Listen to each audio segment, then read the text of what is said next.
Hello students, सभी को नमस्कार। सभी को हैप्पी न्यू ईयर।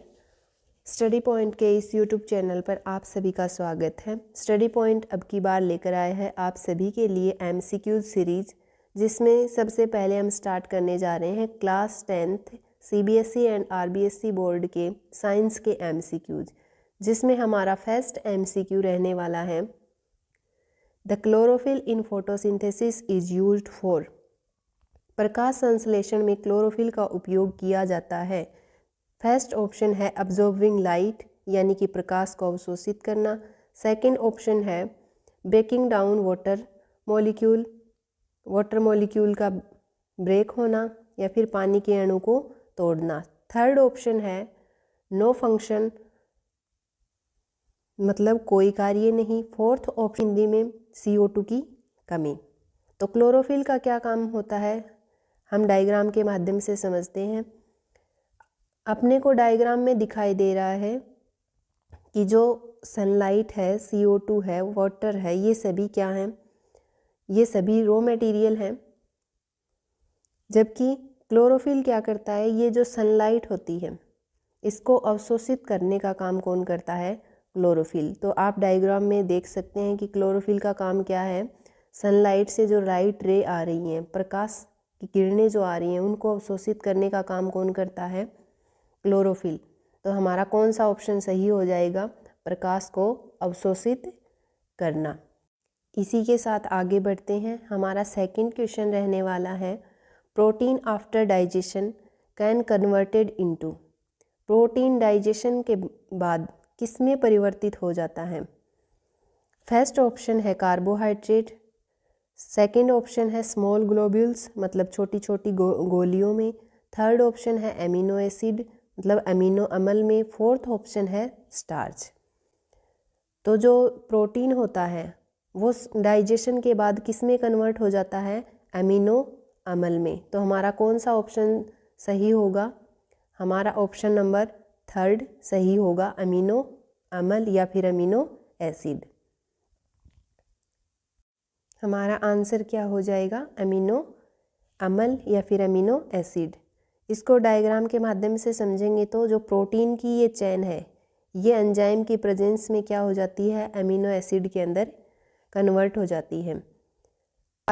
हमारा नेक्स्ट क्वेश्चन है carbohydrate in the plants are stored in the form of. पौधों में कार्बोहाइड्रेट किस रूप में संग्रहित होते हैं? तो फर्स्ट हमारा ऑप्शन है ग्लाइकोजन। थर्ड हमारा ऑप्शन है ग्लूकोज। फोर्थ हमारा ऑप्शन है माल्टोज। तो देखो, पौधों के अंदर जो कार्बोहाइड्रेट होती है वो स्टार्च की फॉर्म में प्रेजेंट होती है, जबकि ग्लाइकोजन्स जो होती है वो जानवरों में या फिर एनिमल्स में होती है। ठीक है। हमारा नेक्स्ट क्वेश्चन है main site of photosynthesis is. कि फोटोसिंथेसिस की मेन जो साइट होती है या मुख्य जो स्थल होता है वो कौन सा होता है? तो फर्स्ट हमारा ऑप्शन है लीफ, मतलब पत्ती। सेकंड हमारा ऑप्शन है स्टेम, मतलब तना। थर्ड हमारा ऑप्शन है क्लोरोप्लास्ट। फोर्थ हमारा ऑप्शन है गार्ड सेल या फिर रक्षक कोशिका। तो जो मेन साइट होती है फोटोसिंथेसिस की या प्रकाश संश्लेषण की, वो कौन सी होती है साइट? क्लोरोप्लास्ट। और ये क्लोरोप्लास्ट कहाँ होते हैं? लीफ में प्रेजेंट होते हैं, मतलब पत्ती में प्रेजेंट। इसी के साथ हमारा नेक्स्ट क्वेश्चन है the small pores present of leaf surface are called. पत्ती की सतह पर मौजूद छोटे छोटे छिद्र कहलाते हैं। फर्स्ट ऑप्शन है स्टोमेटा। सेकंड ऑप्शन है क्लोरोफिल। थर्ड ऑप्शन है गार्ड सेल यानी कि रक्षक कोशिका। None of these. तो पत्ती की सतह पर जो छोटे छोटे छिद्र होते हैं उनको चलो डायग्राम के माध्यम से देखते हैं। इस डायग्राम में आप लोग देख पा रहे हैं कि जो ये डायग्राम है ये लीफ का डायग्राम है। इसमें ये जो स्ट्रक्चर है ये लीफ की है, कंप्लीट लीफ की। लेकिन ये जो स्ट्रक्चर है ये एक सेक्शन लिया गया है, एक पार्ट लिया गया है, जिसमें हम ये पोर्स देख रहे हैं। इन पोर्स को क्या बोला जाता है? स्टोमेटा। मतलब इसमें दो टाइप की स्टोमेटा के बारे में बताया है, क्लोज्ड स्टोमेटा और ओपन स्टोमेटा। तो हमारे इस क्वेश्चन का आंसर क्या हो जाएगा? क्या बोले तो रंध्र। इसी के साथ नेक्स्ट क्वेश्चन करते हैं। फोटोसिंथेसिस है, प्रकाश संश्लेषण क्या है?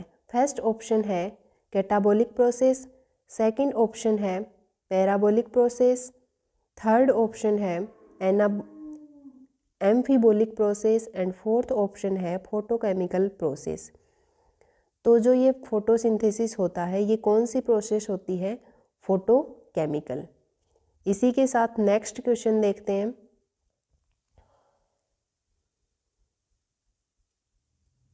नेक्स्ट क्वेश्चन हमारा है opening and closing of pores in a function performed by. छिद्रों का खुलना व बंद होना किसके द्वारा किया जाने वाला कार्य है?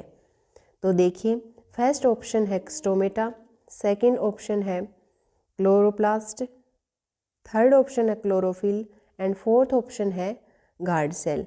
तो छिद्रों का खुलना या बंद होना किसके द्वारा कंट्रोल होता है? तो वो होता है गार्ड सेल यानी कि रक्षक कोशिका के द्वारा। तो इसको डायग्राम के माध्यम से देखते हैं। इसमें ये जो डायग्राम है इसके अंदर स्टोमेटा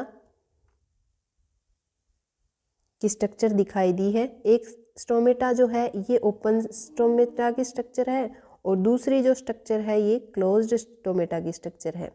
इसमें ये जो गार्ड सेल दिखाई दे रही हैं ये किसके लिए रिस्पॉन्सिबल होती हैं?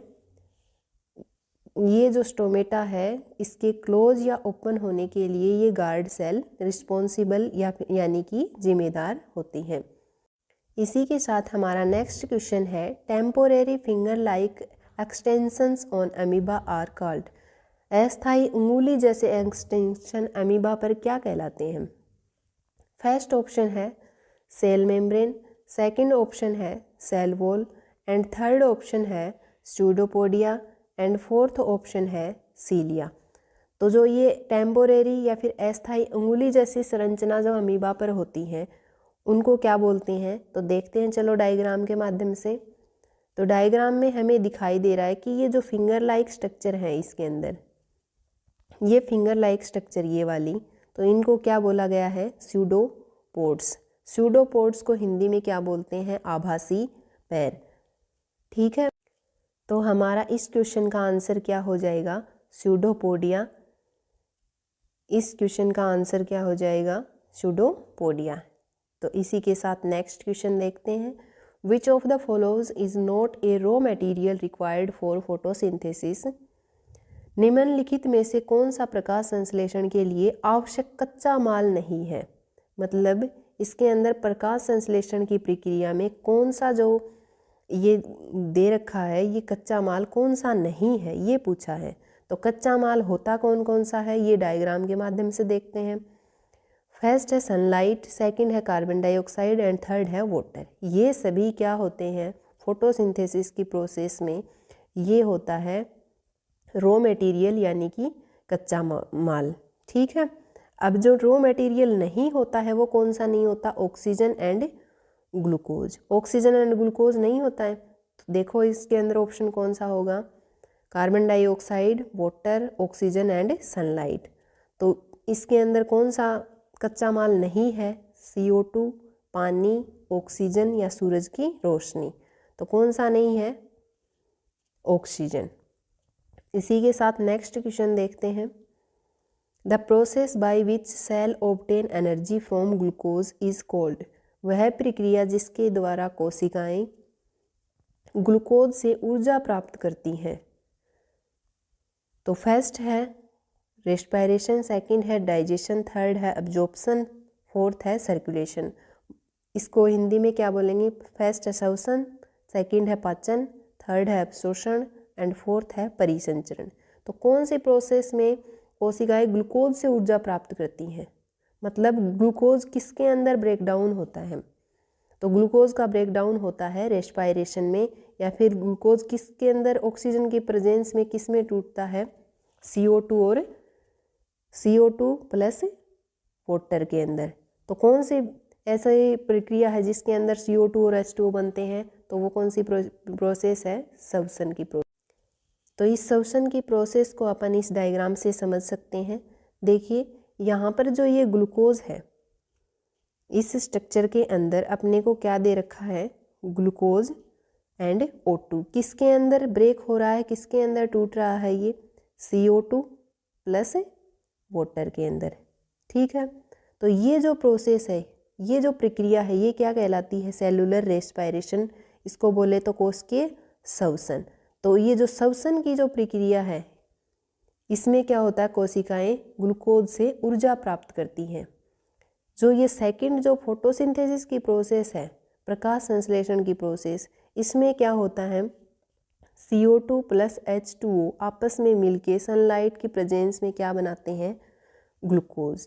तो अपने क्वेश्चन का आंसर क्या हो जाएगा, क्वेश्चन का आंसर हमारा होगा रेस्पिरेशन। इसी के साथ आज की क्लास को यहीं तक सीमित रखते हैं और मिलते हैं कल एक नए चैप्टर या फिर एक नए टॉपिक के साथ। So thank you and bye bye.